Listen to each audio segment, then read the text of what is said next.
Hello guys, সবার কি অবস্থা? সো গাইস, আজকে আমি সকাল সকাল ঘুম থেকে উঠে বের হয়ে গেছি একটা কাজে যাব। সো গাইস, আপনারা দেখতে থাকেন। এখন আমি রিক্সায় নিয়ে নিছি, রিক্সা করে চলে যাচ্ছি। তো আপনারা দেখতেই থাকেন। তো আমি এদিক দিয়ে দেখলাম আমার শাহ মাজারের সামনে দিয়ে যাচ্ছি, মাজারকে একটু সম্মান দিলাম। তো আমি এখন চলে আসছি চট্টগ্রামের ঐতিহাসিক এলাকা, এটা হচ্ছে লালদিঘির পার।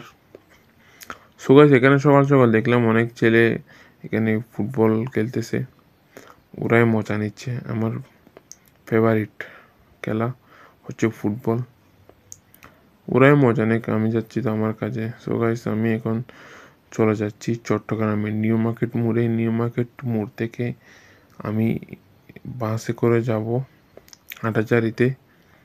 হাটাজারিতে আজকে আমি যাব একটা উদ্দেশ্যে, সেটা হচ্ছে শেরে বাংলা শাহ দরবারে আমি আজকে একটু জিয়ারত করাবো, জিয়ারতের উদ্দেশ্যে যাব। সো গাইস, আমি এখন বাসের মধ্যে উঠেছি।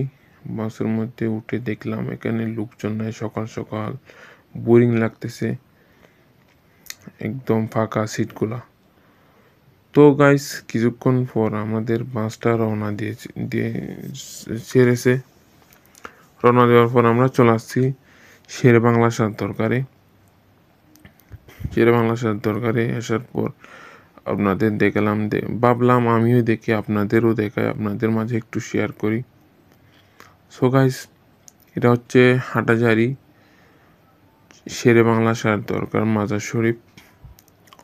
সো গাইস, অনেকদিন পর আসলাম, অনেকদিন যাবৎ ভাবতেছি আজকে শেরে বাংলা শাহ দরবারে যাব, শেরে বাংলা শাহ দরবারে যাব, কিন্তু আসা হয় নাই। সো গাইস, আজকে এই ব্লগের মধ্যে আমি আপনাদের মাঝে তুলে ধরলাম। সো গাইস, এখানে আমি আপনাদেরও দেখালাম, আমিও নিজেও দেখলাম।